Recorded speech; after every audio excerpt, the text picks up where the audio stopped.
Talk com Edna Esmeraldino. E hoje, como vocês estão vendo, um cenário bem diferente. É um cenário esmeraldino também, mas não é o cenário de Blumenau. Eu estou no cenário do meu primo, Lucas Esmeraldino, que me emprestou o estúdio dele em Tubarão para que eu fizesse uma gravação muito especial para vocês.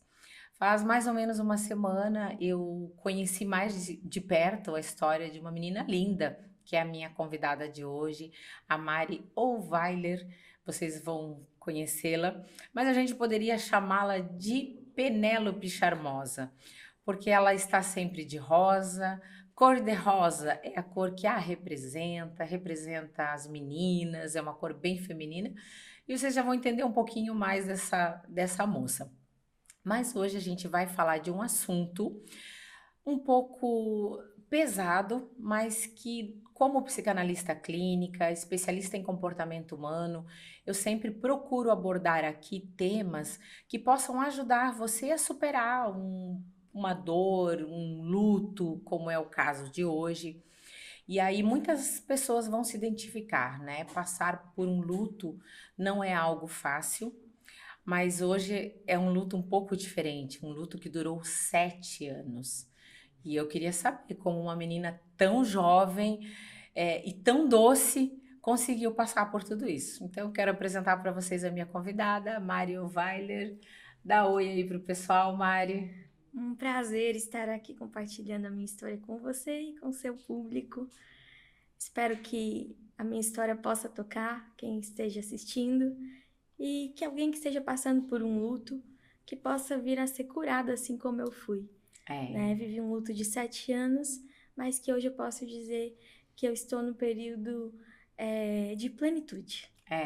E talvez de dar frutos, né? E aí a gente pode parar e pensar como que um luto vai trazer frutos. Que frutos podem surgir disso, né? E aí eu, como psicanalista, posso dizer, né? Frutos daquilo que você plantou. Né? Então, em meio à dor, a tudo que você passou, com certeza você ainda teve muito amor e muita coisa que a gente vai entender um pouquinho esse processo. Para entender isso, hoje você é casada, Mari, 28 anos, né? Tenho 28 anos, sou Um bebê. casada. Um bebê com 65 anos de Mulher, experiência, né? mulher, né? Enfrentando os desafios de ser mulher hoje, Mulher, cuidar de casa, marido, um filho. empresária, um É, filho de você tem um 7 negócio de anos. estética, né, Mari? Isso, vai fazer mais ou menos uns 7 anos também. Uhum. Entrando pro 8º ano, Então, querendo ou cuidando de não, mulheres. esse teu trabalho também é um filho, né? É um Tem mais ou filho. menos o mesmo período aí, Uhum, 7 anos. é É um um filho filho. também. Mãe de um filho, E mãe de muitas filhinhas, né? Que eu chamo de você, rosas preciosas, que que são as legal. minhas clientes. Aham. Hoje você tem uma clínica estética, né? Isso. Quais os serviços que você tem hoje Sou na tua clínica? especialista em sobrancelhas naturais, né? Então eu faço micropigmentação, o design comum que a gente chama, que é tirar os pelinhos, né? Uhum, Mais sim. conhecido dessa forma. Faço a micropigmentação labial, o lifting de cílios. Aí depois também tem outra profissional que realiza limpeza de pele. Tem uma profissional que realiza maquiagem. Mas o foco é nas sobrancelhas e aí a Uhum. gente tem a E questão dos o complementos. atendimento diferenciado, né? Que é Com certeza. esse diferencial que você tem. O Ô Mari, me atendimento. diz, quando você casou, você tinha quantos anos? Tinha 18 anos, sou 18 casada há anos. 10 anos. Nossa, legal. Você sempre pensou em ser mãe? Tinha o Sempre, sonho de ser mãe? sempre. Tanto eu quanto meu esposo sempre teve essa questão da paternidade. Inclusive, quando a gente iniciou no namoro, ele já logo me fez uma proposta. Ele disse: Olha, eu tenho um sonho de que Já eu. foi negociando. Já negociou no namoro, que aí tá mais fácil, né? Uhum. Foi assim, já colocando as Inteligente, condições. inteligente, tá certo. O dia, né, eu tô namorando contigo e eu tô namorando pra casar. E a gente casando, eu quero ter filhos. E se a gente tiver um filho homem, eu gostaria muito que se chamasse João Seno, que é o nome do Que meu avô. legal, que legal. Tu topa? Eu tenho esse sonho desde os meus 8 anos de idade. E aí eu disse, não, eu topo, porque o seu avô, ele é um homem íntegro, é um homem honrado. O avô, né, do seu filho, no caso, eu conheci, pastor João Seno Ohlweiler. fez parte da minha infância. Meu Deus, a irmã Norma, a esposa dele, eu tratava como uma tia querida que fazia pão, me Um dava amor, né? chocolate, um doce de pessoa. Alguém muito querida da minha família também. Ah, que E para mim é legal. uma honra ter você aqui, né? Saber que fez parte da família dele, muito legal. Fico feliz. E hoje você tem, né? O João, que Hoje eu tenho o está João já Seno, com 7 e aí anos. o meu bisavô também se chamava João, então Nossa, que fechou. legal. E aí a gente teve essa questão ali de que a gente teria um filho João Seno. Mantemos em segredo Uhum. até Que ele realmente chegar no chegou. João Seno. Mas o João Seno foi o nosso segundo filho, que aí Uhum. é onde entra o Toda início a da minha história, né? história, né? Antes dele, antes do João Seno, você passou por um. Eu tive a Maria Júlia, Uhum. né? Foi um aborto Até nós estávamos conversando ali natural. nos bastidores, né? Ela nasceu com 22 semanas e o termo médico é aborto. Aborto espontâneo. É, e essa palavra para mim ela até me pesa, Uhum. porque eu não, para mim não conta as semanas, né? Para mim a minha É uma filha vida, é uma sim. vida. Então hoje eu tô aprendendo a lidar melhor com essa Uhum. palavra, mas até hoje ela ainda fica pesada para mim, porque a Uhum. impressão de que quando fala aborto é que foi algo que foi planejado, que não foi desejado, e não. Sim. Foi a minha tão Ou sonhada algo filha, que não minha deu certo, né? foi exatamente algo, Uhum. as pessoas veem como algo que não deu certo, mas na verdade Não, não. veio para um propósito, cumpriu o seu Exatamente. propósito, com certeza. Eu vejo dessa forma, né? A Maria Júlia, É isso que eu ia te perguntar, tinha nome, a né? Maria Maria Júlia, Júlia. ela teve um tempo mais curto nessa terra, né? Uhum. Mas ela veio com um Foi propósito uma muito gestação de grande. quanto tempo, Maria? Foi uma gestação de 22 semanas. Nossa. Eu tive uma gestação. Você imaginou, vai parecer comigo, vai ser assim, Vou né? fazer Você roupa tal sonha. mãe, tal filha. Aham. Vai nascer próximo ao meu aniversário, quem sabe vem um pouquinho antes, vem no meu E mês. tu já planeja, já sonha, Já né? faz todos os planos, faz o plano de como vai ser o E qual foi quartinho. o problema que gerou o aborto Então, espontâneo? ela foi uma gestação bem complicada desde o início. Eu tive descolamento de placenta. Na verdade, no meu primeiro ultrassom já deu problema. Uhum. A médica me pediu para repetir o ultrassom, porque provavelmente ou eram gêmeos ou era uma gravidez não desenvolvida. Então, ali já foi o primeiro baque, no início da gestação. E aí fiz o ultrassom, aguardei uma semana. Realmente tinham 2 sacos gestacionais, mas só um desenvolveu. Uhum. Aí aguardamos de novo. Eu sou casada com um médico, Mari, não sei se eu cheguei a comentar com você ou não. Eu sou Sim. casada com o Dr. Roberto Smerodino. Então a gente acaba entendendo um pouquinho mais dessa parte Uhum. genética. Sou vice-presidente de uma associação de crianças portadoras de mielomeningocele. Então acabo estudando um pouco mais essa parte genética. E a natureza, ela é sábia, Deus é sábio. Né? Quando um bebê não tem condições de passar toda a gestação e se formar corretamente, a natureza, Deus, digamos, expele o bebê, né? Justamente para evitar esse sofrimento. Então, já neste teu caso, já vamos falar popularmente, já deu ruim. Então, o mais sábio ali, até para a Maria Júlia foi, né? Com certeza que ela morresse, né? Não nascesse com vida, digamos assim, para evitar esse sofrimento. Aí você passou por esse luto, com certeza, né? Que não foi fácil para você.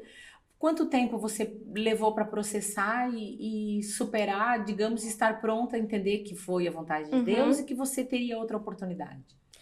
Desde que Deus a levou, eu já entendi e aceitei a perda. O luto, na verdade, foi da forma como foi o atendimento médico. Porque como é um bebê com menos de 22 semanas, né? A gente não tem aquele atendimento de como se fosse uma criança, um filho. Então é como Quando assim, você nada. recebeu a notícia, quem te deu a notícia de que o bebê tinha morrido? Então, eu fiquei 18 dias internada, né, no hospital, lutando pela vida dela. Os médicos queriam que eu abortasse porque eu corria risco. E aí eu não aceitei o aborto, então a gente assinou um termo de responsabilidade. E aí começamos a lutar pela vida dela. Pela medicina, ela não duraria mais do que 3 dias. Mas aí foi durando 3, 4, 5, 6, até o 18º dia. Eu estava 3 dias em trabalho de parto, com contração. E aí, com 18 dias que eu estava internada, ela nasceu. E aí, quando nasceu, eu não a vi. Porém, você tinha alguma esperança? sim, eu O que tive que esperança passava na até tua o cabeça? último momento, assim. Achava que poderia Eu, acontecer um milagre. eu sempre criei no milagre, mas eu entreguei para Deus. Eu falava assim, Senhor, eu quero o milagre, eu quero a minha filha aqui comigo, mas eu quero segundo a sua vontade, porque eu não queria ser egoísta, né? E dizer assim, não, eu quero ela, eu quero ela. E eu entendo que Deus, ele é um pai e talvez ele concedesse o meu pedido, mas não era aquilo que ele queria, né? Então eu pedia, Senhor, eu quero segundo a tua vontade. E também Já não tinha essa quero, eu maturidade. tinha. Então, quando ela nasceu, a minha dor não foi, claro, eu senti a perda, né? Mas era como aconteceu, porque ela nasceu viva. Mas para mim foi relatado que ela não tinha nascido viva. Você chegou a ver ela, Mari? Não. Na hora não. Então Nossa. isso me gerou uma lacuna. Teu esposo pôde participar, viu ela? Também não viu. Ele não a viu. Na hora ele pediu um tempo para pensar, né? E achou melhor não ver. Aí minha mãe pediu para ver, aí eles já não deixaram mais. Pra gente, eles até ofereceram depois de algumas horas, quando ela já estava sem vida. Aí meu marido achou por bem que eu não a visse. E aí por muito tempo eu me culpava, né? Porque eu tive uma filha, eu dei minha vida por ela e eu não a vi. E eu digo que assim, que o inimigo, ele, quando a gente fala em inimigo, né, as forças malignas, força do mal, né? força do mal, tá sempre procurando algo para nos acusar, né? Então eu fui uma mãe que eu lutei pela vida da minha filha, né, aceitei o processo, mas eu não a vi, então meu ponto fraco era esse, aquela dor de não ter visto, e como é que seria se eu tivesse visto, e eu sonhava com o rostinho dela, como que era, então eu tinha o meu luto era relacionado a não tê-la visto e também a forma como foi o atendimento médico, porque É isso até que eu gostaria que você contasse, porque quando a gente passa por uma perda, né, como eu te falei, eu casada com médico, eu vejo às vezes meu marido tá comendo e ele precisa decidir se vão ressuscitar um paciente ou não. Naquele momento, são decisões que eles precisam tomar bem pesadas. Às vezes eu penso como ele consegue dormir depois, né? Mas claro, há todo um preparo para isso e o médico estuda muitos anos para ter esse preparo emocional, né? Até para que consiga ajudar quem está ali na frente. Se ele sentar e chorar, ele não vai ajudar, né? E é uma linha muito tênue entre você ser humano e você ser médico, né? Até que ponto você se envolve ou não se envolve. E eu acho que o bonito da tua história é exatamente isso, de talvez trazer esse lado humano para quem aprende que não deve ser humano. Como você lida? Então, eu vejo que o que faltou na minha história foi exatamente isso. Foi a questão porque assim, eu sempre tive uma admiração muito grande por médicos. Eu falo assim que eu já tive a oportunidade de conhecer pessoas famosas, mas eu sempre tive um respeito muito grande por médicos, porque eu admiro a questão da abdicação, né, pelo estudo, que é uma renúncia, né? Então, eu sempre reconheci muito isso, da questão do estudo, do conhecimento. Então, eu admirei muito a figura do médico. E aí, o que a gente espera, a gente cria expectativas, né? E aí, a gente espera que vai ter um acolhimento. E aí, quando isso não tem, é onde que eu vejo que teve o meu luto, né? O meu luto foi da questão da falta de empatia com a minha situação, né? Por exemplo, durante o processo, quando uma das médicas me abordava para falar sobre o aborto, ela falava frases um pouco pesadas para uma mãe. Ela falava assim: tem certeza que tu queres levar essa gravidez adiante? Porque se essa criança sobreviver, ela vai nascer defeituosa. Então, isso para mim pesava muito. E aí, depois, quando eu fui passar pelo processo de curetagem, e aí eu entrando para o centro cirúrgico, a médica estava junto ali comigo, só que ela estava no telefone, conversando sobre o aniversário do pai dela e feliz. E eu estava ali, frágil, né? Tinha estado com ela 18 dias, tinha acabado de perder a minha filha. E em nenhum momento eu tive um abraço, né? Uma pergunta, como você está?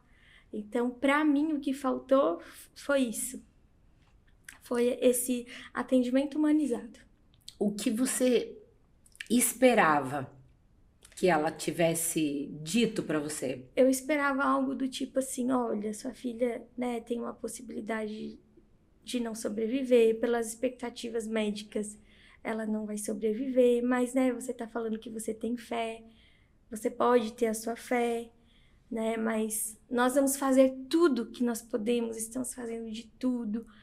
Então, se eu soubesse que tivesse sido feito tudo, né, por ela e não tivesse dado certo, ok, né? Mas aí depois ainda, depois de 2 dias ainda que eu perdi minha filha, tive que voltar para o hospital, ficou placenta, daí foi bem doloroso, tive que voltar lá de novo, então E corri o mesmo você risco. via a médica depois? Eu Viu ela retornei uma novamente? vez só, eu retornei uma vez. Qual sentimento que ficou? Então, de imediato, eu sempre tentava, assim, convencê-la de um milagre. Então, meu propósito com a médica era convencê-la de um milagre. Então, assim, eu comecei a perceber que quando ela chegava, eu não podia chorar, eu tinha que passar fé para ela. Eu só chorava quando ela virava as costas. Porque aí ela falava assim, mas eu tô preocupada Você queria que ela contigo. acreditasse também. Aí às vezes ela falava, mas eu tô preocupada, porque se não der certo, como é que tu vai ficar? Teve um momento que ela chegou e Uhum. falou isso, aí eu disse, olha, o Deus que eu sirvo vai me sustentar, independente do que acontecer, né? Então, eu esperava talvez esse abraço no final, quando não deu certo, sabe? E isso gerou uma dor que você foi para casa e levou essa dor junto. Sim. E aí, em nenhum momento eu briguei, justamente porque como meu propósito era tentar fazer ela ter fé, então assim, não podia depois que não deu certo, vamos dizer, me revoltar, Sim. né? Então, eu guardei aquele sentimento pra mim, aquele sentimento de dor pra mim, né? Talvez hoje eu teria coragem de falar, olha, como assim? Eu tô aqui no centro cirúrgico, vou fazer um procedimento, né? Acabei de perder a minha filha, e você tá aqui no telefone combinando uma festa, Você não enfim. conseguiu expressar. Não conseguia, porque eu às vezes, para não ofender, eu me calo. Só que isso vai trazendo mágoas, né, na gente. Sim. Talvez hoje, quando ela falasse assim, ah, mas se a sua filha sobreviver, vai nascer defeituosa.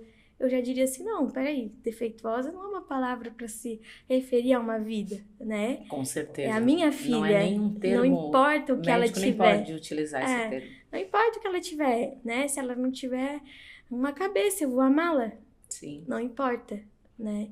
Então, assim, quando eu dizia para Deus que eu queria segundo a vontade dele, não era por medo de a minha filha ter alguma doença e tudo mais.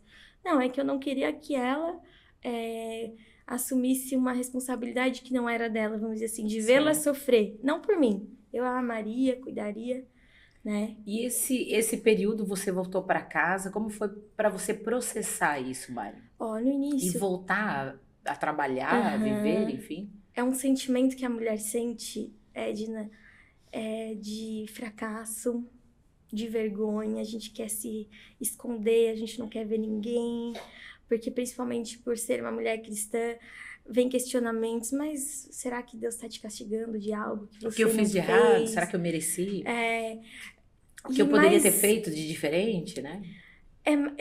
por exemplo, por que que eu não saí correndo daquele hospital e fui procurar um outro Por que que eu não defendi minha hospital? filha? Exatamente. Por que que eu não a vi? Por que que eu não peguei ela no colo na hora? Quem sabe se eu pegasse ela no colo e abraçasse, ela teria sobrevivido, sabe? E essa dor te incomodou muito, esse período? Principalmente o fato de não tê-la visto. Porque quando eu ia contar a minha história pra alguém, a pessoa perguntava assim: ah, mas ela chegou a nascer? Uhum. Essa história de chegou a nascer, mas não tem como ela ter saído daqui sem nascer, né? Ah, mas tu viu ela? Aí quando eu dizia que não, parecia que eu não amava ela, porque eu não Uhum. tinha visto. Como se não houvesse um vínculo, né? Exatamente, como se tudo aquilo que a gente viveu não tivesse acontecido e não tivesse valor. E a gente teve um vínculo muito forte, eu e minha filha. Eu cantava pra ela quando ela estava na barriga e ela se mexia. Então, assim, foi muito extraordinário o que a gente viveu. Ela já foi além da medicina, né? As pessoas que estavam no hospital, a equipe ali de técnicos e tal, eles ficavam surpresos e toda vez que eu vi o BCF, né? Entrava um técnico, uma enfermeira para ouvir o BCF, os outros ficavam tudo no corredor, porque já estava todo mundo torcendo, as pessoas estavam orando, estavam tendo fé. Então, era um sentimento assim, como é que eu vou dizer para as pessoas que não deu certo? As pessoas esperando um milagre Exatamente. que não aconteceu. Era como se aquele milagre dependesse de mim. Agora, o que eu vou dizer para as pessoas? Além da dor de não ter a tua filha, ainda a dor da decepção e de não ter sido, digamos, um exemplo, que querendo ou não, a gente quer fazer o bem, né? Sim, e eu queria dar um testemunho, eu na verdade, eu idealizava o meu testemunho, né? O testemunho que eu queria dar era dizendo pra ti assim, ai, Dina, olha só, minha filha, né, os médicos queriam que eu abortasse, eu não abortei, está aqui a minha filha hoje, tá aqui hoje ela estaria com 8 anos, tá aqui, ó, sabe? Então, eu idealizava esse testemunho, até eu entender que, na verdade, o milagre seria eu, um milagre maior, né? Porque aí eu comecei a perceber que, na verdade, a transformação que Deus ia realizar é através da perda e não do ganho. Porque a gente tem essa... É fácil aprender ganhando, né? Isso. É fácil aprender ganhando, mas aprender perdendo... Nós temos essa cultura, assim, né? De... Quando a gente perde, aí a gente se revolta contra Deus, quando Deus não faz aquilo que a gente quer. Agora, quando você perde, você permanece fiel, você permanece com fé, acreditando que há um Deus que faz milagres, mesmo quando ele não realizou o milagre da forma como você queria. Mesmo o não dele é para o teu bem, né? Para o nosso bem, com certeza. E aí, nesse processo, você se tornou mãe novamente? Não demorou muito. Eu tive que me cuidar um período, né? Não podia engravidar porque como tinha tido a perda. E aí, um mês que eu não me cuidei, eu engravidei. Então, eu engravidei 5 meses depois. E o meu filho nasceu prematuro também. Exatamente no mesmo mês que ela nasceu. Um ano depois, o meu filho nasceu. O João nasceu. O João Seno nasceu. Saudável, graças a Deus. E aí, perfeito, como foi quando você veio com ele para casa? Você com certeza conectava.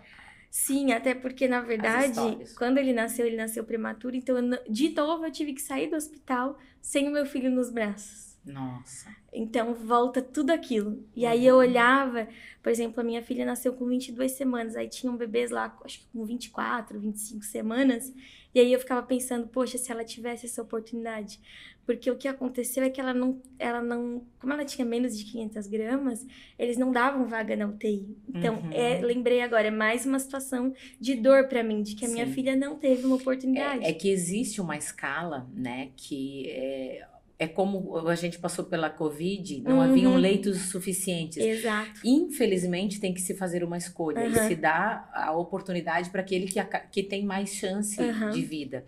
Sim. É injusto, né? Mas tem que se fazer uma escolha. É esse o meu sentimento que eu tinha, né? E só que assim, mesmo diante dessa situação, eu, por exemplo, conhecia pessoas que talvez conseguiria um acesso a uma UTI, mas eu não queria passar na frente de outras mães, de outras pessoas. Você não queria se colocar numa situação de privilégio, exatamente, sendo que você era igual. Então eu entreguei para Deus, sabe? E hoje até mudou isso. Hoje não tem mais essa questão das 500 gramas. Já eu fico muito feliz. Para mim é um sentimento de alegria. Porque uma das coisas que me doía muito era essa questão da oportunidade, né? E durante quanto tempo, Mari, você depois teve o João, foi, né, diminuindo ali essa dor ali, mas o que te incomodava e de onde veio essa cura? Como se deu esse processo? A minha dor maior foi juntando durante toda a gestação, o atendimento médico que eu tive. Porque eu tive 5 atendimentos de médicos diferentes. Por eu ser muito nova, eu tinha a sensação de um atendimento do tipo assim, tá estragando a tua vida, por que tu queres ter filho agora? Né? Eu escutei coisas do tipo assim, não queres ter estria, não engravide aos 20 anos. Nossa. No início era a possibilidade de gêmeos, não, 2 é demais. Tá se torcendo para ser 2? E o meu sonho era ter gêmeos. Então, foi juntando tudo isso, né? E aí foi criando uma mágoa. E aí, o que acontece? No meu dia a dia, no meu atendimento, eu comecei a atender muitas médicas. E eu tinha um trauma de médico, né? Porque eu não conseguia relatar o que eu tinha vivido, porque eu tinha vergonha de falar. Como que eu vou dizer que eu passei por essa situação com 5 médicos diferentes, sendo que eu sempre confiei muito na figura do médico? As pessoas vão dizer que o problema tá em mim. Uhum. Então, assim, 5 como médicos pode? 5 estão médicos? errados e eu... Ela que não Uhum. presta, sabe? Ela que tá errada. Não, então eu não relatava o que eu tinha vivido. E aí eu comecei a E atender os médicas. médicos começaram a te perseguir. Aparecer na Começaram a clínica. bater na minha porta. E eu comecei a atender médicas humanas que se Começou a importavam conhecer o outro comigo, lado. Aham. que cuidavam de mim e que se importavam com os pacientes. E elas foram fazendo parte do meu processo de cura. Um dia eu contei essa história para uma delas e ela olhou para mim. Eu digo que ali foi o start, foi a primeira médica que eu fiz amizade, assim. Ela olhou bem nos meus olhos e falou assim: querida, me perdoa. Me perdoa pelo que a minha classe fez contigo. Que legal. Então ali foi como que se eu tivesse um alívio assim: alguém acredita em mim, né? Alguém sabe que essa culpa não foi minha. Então quando ela falou isso pra mim, já foi aliviando o meu fardo. E aí a gente foi criando um vínculo. E ela sempre confiando muito na minha idoneidade, na minha fé. E sempre me chamava de gigante. Me via como uma pessoa diferente, uma pessoa de fé. Então isso foi me trazendo mais confiança, né? Uhum. E eu digo que essas médicas foram fazendo parte do meu processo de cura. Até que um dia eu tive um encontro com Deus muito forte. E entendi que eu tinha que perdoar esses outros profissionais que tinham me gerado esse sentimento, né? Porque eu sou cristã e eu, como cristã, aprendi que quando a gente tem mágoa no coração, isso não nos faz bem. Não faz bem pra você, não é nem pro outro, né? Às E vezes nem também- atinge o outro. E também nos impede, né, de ganhar o céu. Uhum. Então, eu cheguei num processo na minha vida que eu não queria deixar nenhuma ponta solta. Eu quero Resolver. garantir meu lugar lá no céu, então eu vou resolver tudo que tá pendente. Vou ver para quem que eu tenho que pedir desculpa, ver quem eu tenho que perdoar, não quero nenhuma ponta solta. E aí você... Procurei uma das médicas que era a que mais me magoava, fui até ela, falei o que eu sentia, falei sobre as palavras, falei sobre o dom lindo que ela tinha nas mãos de cura, que ela poderia usar, que ela poderia reconhecer que Deus poderia usá-la. E a minha E indignação... como ela aceitou essa...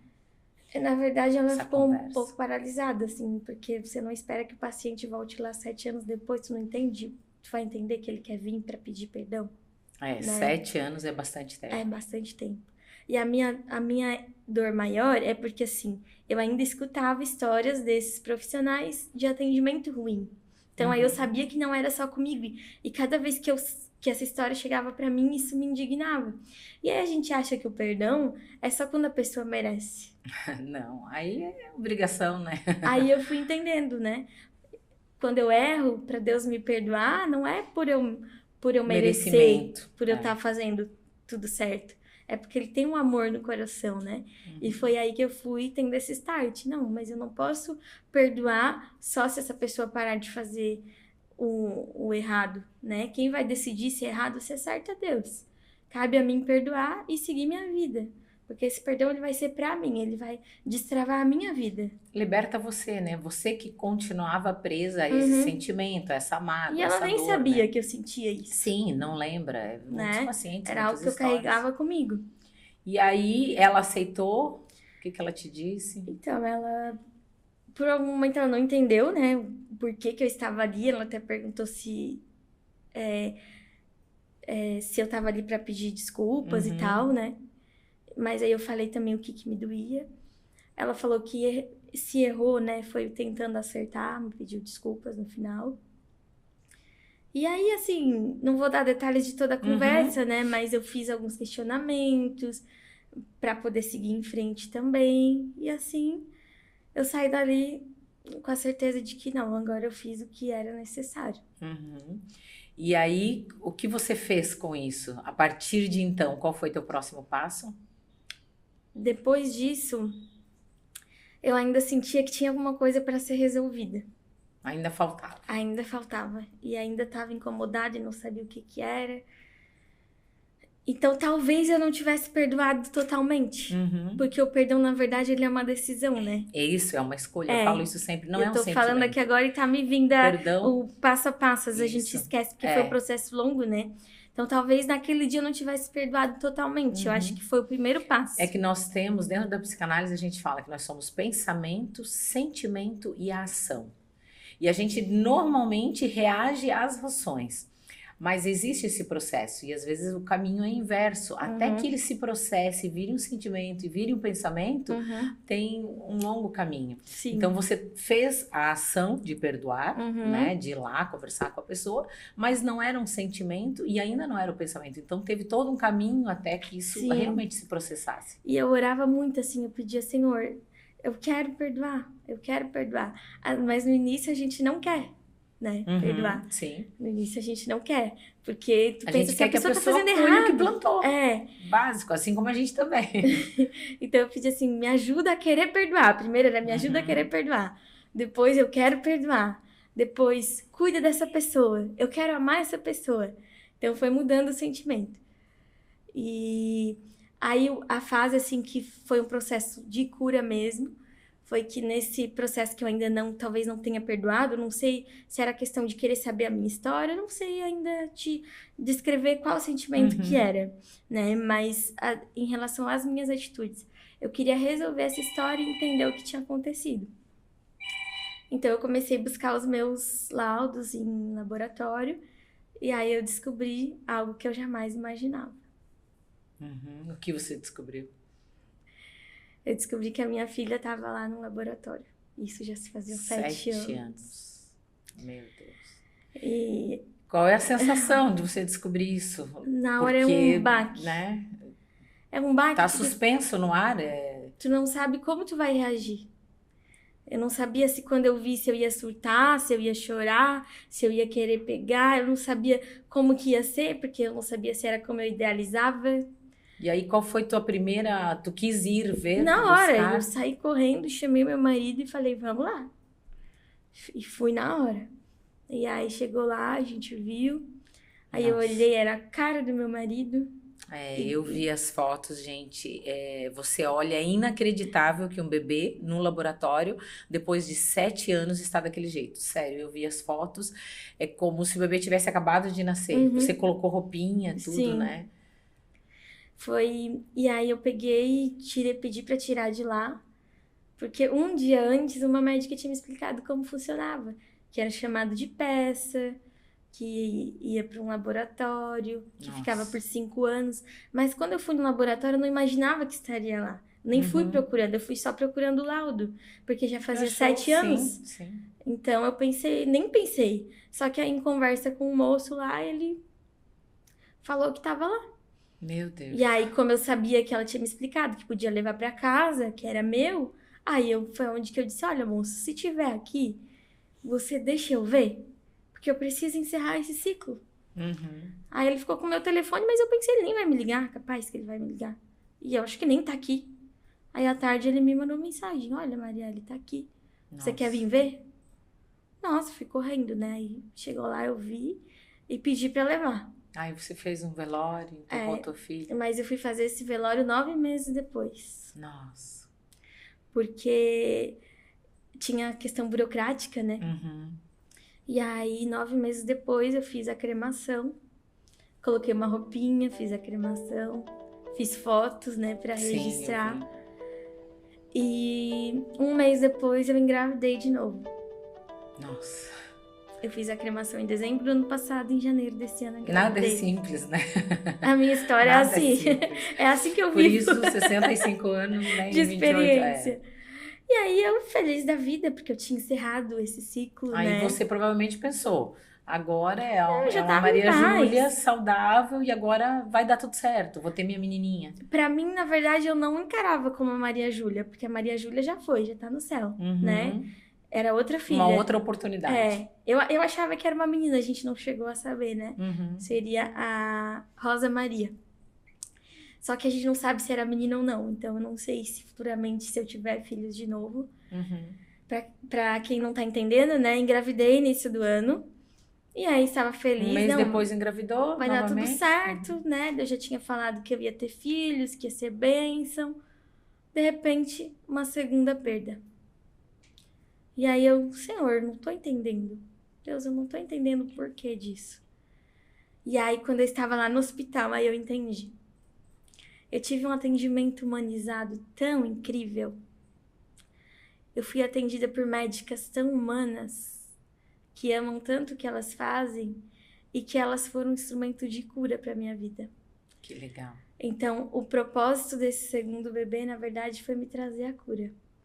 Essa cura começou com a médica que me atendia como obstetra, né? Ela foi muito assim paciente no sentido de eu ter que chegar no hospital e fazer o procedimento, porque até eu aceitar que eu realmente tinha perdido, Sim, é. eu tive que fazer, eu fiz vários ultrassons e ela respeitou o meu tempo de ir pro hospital, respeitou a questão de eu fazer exames.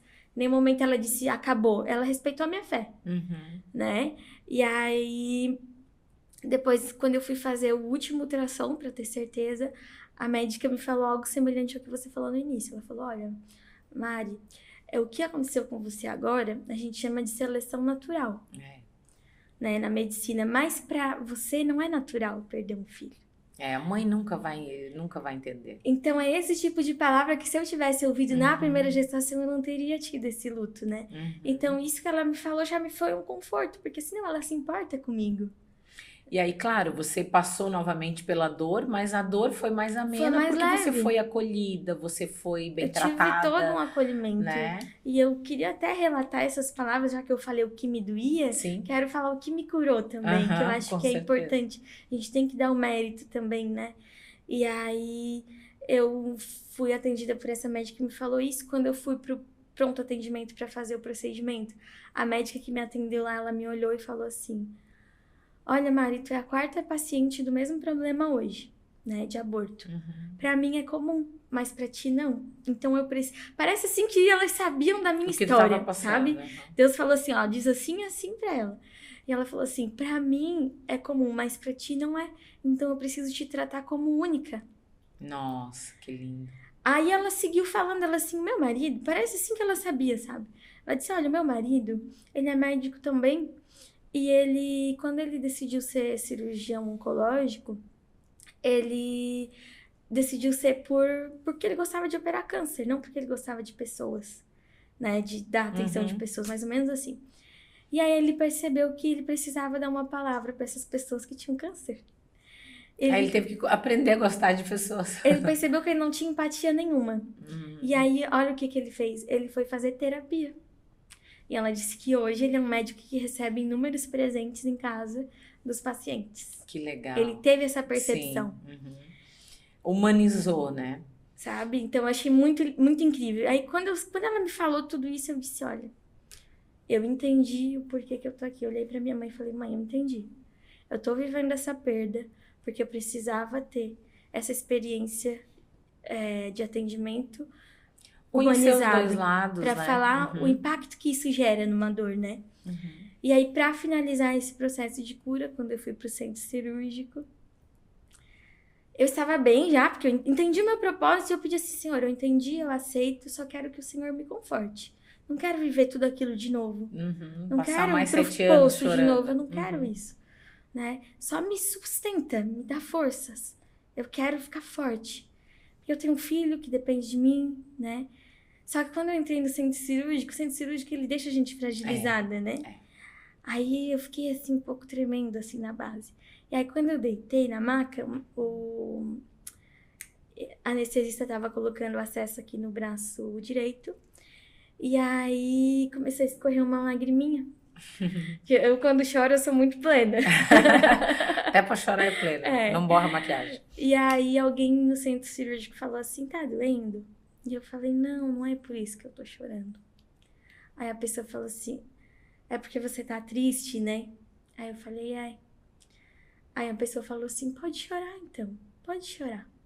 Aí o médico acariciou assim a mão, a obstetra veio, segurou na minha mão, olhou bem nos meus olhos e falou: pode chorar, pode chorar. Aí eu segurei bem firme a mão dela, assim, olhei bem nos olhos dela e chorei.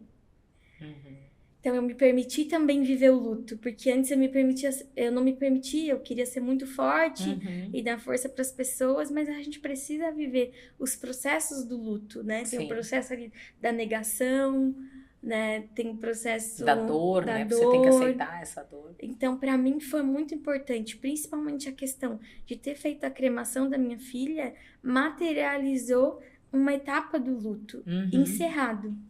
Eu saí do crematório feliz. Sim, Eu porque chorava. você encerra o processo, né? Sim, eu chorava ali fazendo essa questão ali do velório. Tava só eu, a minha mãe e meu pai, porque meu esposo não tinha emocional para isso. Ele não gosta muito de falar sobre o assunto. Ele me permite falar sobre, né? Porque eu sempre peço permissão para ele, porque não é só minha filha, é nossa filha, né? Inclusive, em relação à foto também, eu pedi se poderia mostrar. Ele só não se sente confortável para falar, porque ele é mais discreto, reservado. Exatamente. Mas o meu choro era um choro de cura, de alívio. O céu tava lindo. Eu sempre pedia para Deus uma experiência de que eu queria ver um coração de nuvem no céu, como uma confirmação de algo. E naquele dia Deus colocou uma nuvem com um coração em formato de coração no céu para dizer assim: você fez a coisa certa. Você honrou a vida da sua filha. Ela é uma vida. Foi uma vida. Né? Durou pouco tempo, mas foi uma vida. E a gente pode falar, né, que o propósito maior, com certeza, da vida dela, né, dessa curta vida, foi trazer vida para outras pessoas, né, através do que você vem fazendo hoje, né? Então a Mari hoje ela tem um projeto na clínica dela, um projeto chamado Mãos que Curam, e esse projeto ela cuida de médicos que cuidam de outras pessoas. Como a gente estava comentando, os médicos precisam desenvolver esse lado mais forte, mais frio, né? Até para sobreviver a tudo que eles sobrevivem, ou eles não conseguiriam salvar vidas. E eles também precisam ter um atendimento humanizado, eles também precisam ser acolhidos, e é o trabalho que a Mari faz. Esse trabalho lindo, incrível, por isso que eu trouxe ela para contar essa história e para que sirva de exemplo para a gente que mesmo em meio a todas as dores que a gente passa, todas as dificuldades, o que faz a diferença é o que você faz com o que te entregam. Né, entregaram para Mari, aliás, não entregaram a filha morta da Mari, né? 7 anos sem poder velar um filho, isso é inimaginável, né? Meu Deus. Entregaram mau atendimento, negligência, entre tantas outras coisas. E ela pegou tudo isso, transformou isso num aprendizado. Ela tem uma família linda, ela tem uma estrutura linda, ela tem uma condição de vida muito boa que Deus proporcionou para ela, e ela ainda se preocupa e ela tem esse atendimento onde ela faz um atendimento diferenciado para esses médicos e médicas. Ela cuida da alma, do corpo, e ela canta para as pessoas, ela escreve músicas, lindíssimo o trabalho dela, é inacreditável. E eu queria deixar esse exemplo, como a gente tem várias histórias aqui no canal, contando de pessoas comuns, assim como eu e você, mas que decidem pegar o que acontece consigo e transformar em algo diferente, né? Nós somos o resultado das nossas escolhas. E eu queria que ficasse esse conselho, essa dica, esse exemplo dessa menina linda, de 28 anos apenas, dando essa lição de vida pra gente. Mari, qual é a tua palavra final aí pro pessoal que tá assistindo o podcast? A palavra final é que hoje eu amo muito esses profissionais, tenho muito amor no meu coração. É um coração que cabe todos vocês. Então, se você é médico e está assistindo esse podcast, né? A gente tem esse espaço aberto que é o Mãos que Curam para dar um atendimento. Aonde fica o espaço, Mari? Pode falar? Fica em Criciúma, né? A nossa clínica fica no centro de Criciúma, no edifício do Ifratelli. E hoje eu entrego amor onde teve dor, né? E cuido de pessoas que cuidam de muitas pessoas. E eu queria deixar enfatizado algo, que eu não quero generalizar os poucos profissionais que trouxeram esse atendimento que me gerou esse luto, né? Nós Graças temos a Deus é a minoria, né? Nós temos excelentes profissionais, que foi o que eu fui vendo ao longo da minha trajetória. E hoje eu percebi que eu queria honrar esses profissionais que Fizeram que esse bom cuidam de trabalho. pessoas, né? Para que possam curar muitas pessoas e também entregar amor para quem talvez esteja faltando, mas principalmente honrar quem abdicou de tantos anos estudando para cuidar de vidas, né? Adia um projeto de família para poder estudar e se dedicar e cuidar de vidas. Então eu gostaria de honrar esses profissionais Eu através do sou Mão que casada com Curam. um bom médico e É, sei como é. Deixa de viajar, de ter férias, não tem Natal, né? sim, É uma vida dedicada ao próximo, né? sim. E isso realmente a gente tem que elogiar, né? É admirável, É. né? Eu sou grata a Deus pela vida dos médicos e hoje é uma honra, para mim é muito realizador poder cuidar de médicos, que são pessoas tão especiais que têm um dom de cura. São os Para mim é um representantes de Deus privilégio. aqui na Terra, estão consertando a gente, né? É um privilégio. Mari, privilégio para mim ter você aqui, muito obrigada por tirar o seu tempo, né, e vir aqui. Tenho certeza que muita gente vai se identificar com a história dela, com as dores da Mari, e que isso sirva de exemplo, né, para que a gente possa fazer algo de bom com tudo que nos acontece. Eu sempre falo que nós não temos como escolher o que nos acontece, mas a gente escolhe sim como reagir com tudo que nos acontece. Beijo, gente. Muito obrigada por assistirem mais este podcast. Se inscrevam no canal, compartilhem, enviem para quem vocês acham que precisam ouvir, né, essa linda história da Mari. E se tiver alguém que você acha que está precisando de um cuidado especial, encaminha para Mari. Obrigada, Vai sair Mari. transformado, com certeza. certeza. Muito amor.